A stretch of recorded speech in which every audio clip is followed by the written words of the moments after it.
La JLMB consacre un numéro entier à la protection des données à caractère personnel. On pourrait pourtant penser que cette question n'intéresse que ces praticiens. Bien non, parce que le spectre des décisions et commentaires que nous publions dans cette nouvelle livraison démontre que la protection des données s'insère dans toutes les branches du droit dorénavant. Nous avons au départ de ce numéro une décision de la justice de paix de Forêt.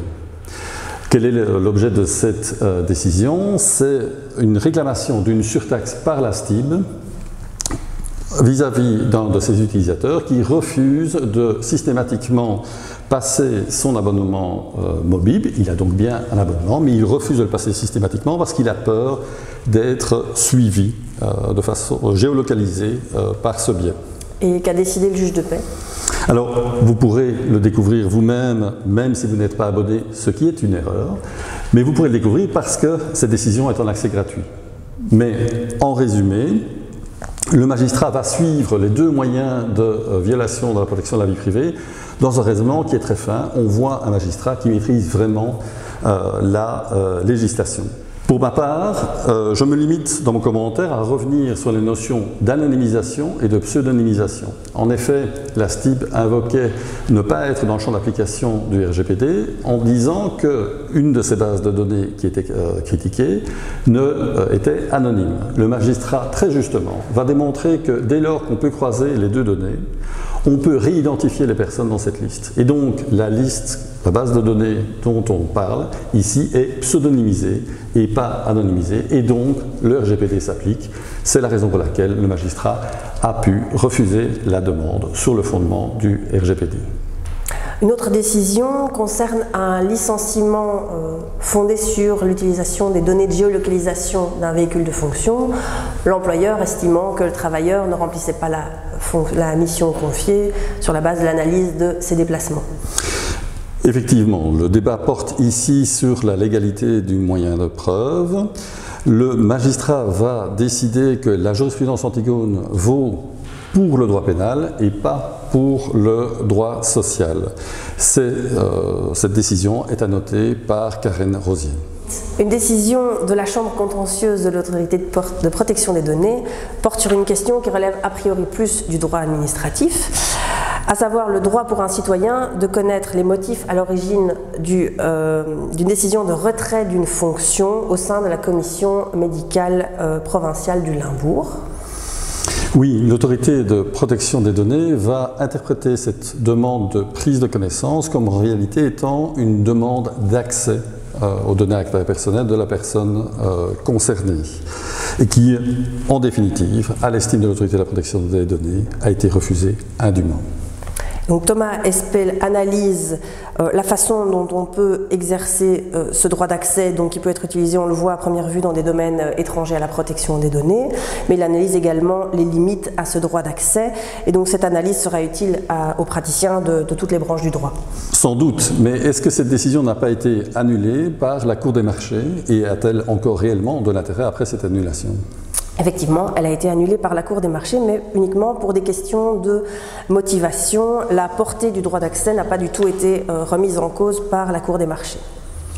Le sommaire de cette décision d'annulation et les 3 autres premiers arrêts de la Cour des marchés sont publiés dans cette revue et on verra qu'elle tranche toute une série de questions, à la fois dans le cadre de la procédure devant l'autorité de protection des données, des questions sur la procédure elle-même, la motivation de la décision, le choix de la sanction par l'autorité de protection des données, mais également dans le cadre du recours devant la Cour des marchés, des questions de délai ou de portée du pouvoir de contrôle de la Cour des marchés.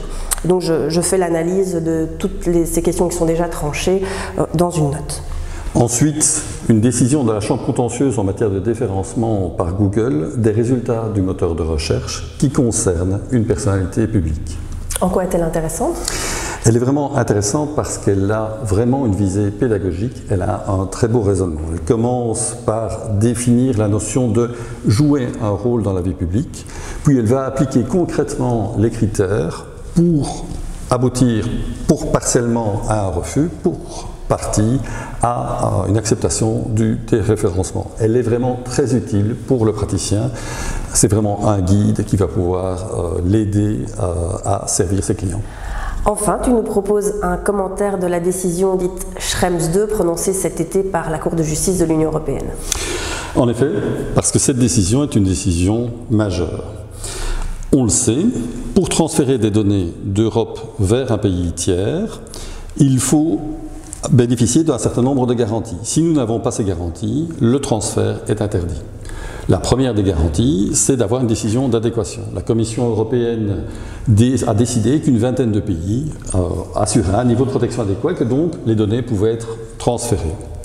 Parmi ces pays, il y a les États-Unis, avec une nuance, c'est qu'on n'a pas estimé que c'était une protection générale, c'est seulement pour les entreprises qui s'engagent dans un processus d'autorégulation. Le premier régime d'autorégulation était appelé les Safe Harbor Principles. Il a été attaqué par Maximilian Schrems, cet activiste autrichien. Annulation. La Commission européenne se retrouve là face à un grand dilemme, puisque ce pays est un des pays qui reçoit le plus de données à caractère personnel compte tenu de son hégémonie dans le numérique. Elle va aller très vite et on ne va pas voir beaucoup de changements dans le Privacy Shield qui est le nouveau régime d'autorégulation. Second recours de Maximilian Schrems, et ce qui devait arriver arriva, annulation de cette décision de la Commission européenne.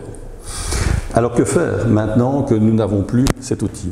Un autre outil qui est à la disposition des responsables du traitement qui transfèrent les données à caractère personnel vers des pays tiers, ce sont les clauses types qui ont été rédigées par la Commission européenne. Ces clauses types sont également examinées dans cet arrêt par la Cour de justice. Elle va les valider, mais hélas, seulement en apparence. Elle va dire que si la loi du pays tiers s'applique et est contraire, enfin, est supérieure aux clauses contractuelles et est contraire au RGPD, alors il faut des garanties complémentaires.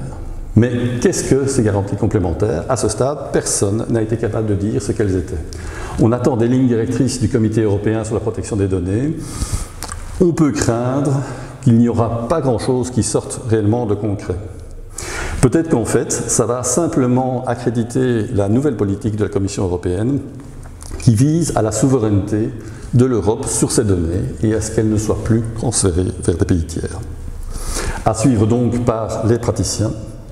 Et avec cet inventaire que nous venons de faire, je pense que nous pouvons être d'accord sur le fait que c'est vraiment dans toutes les branches du droit que le règlement s'applique. C'est la vocation du RGPD, c'est de s'appliquer sur l'ensemble des traitements dans notre société contemporaine.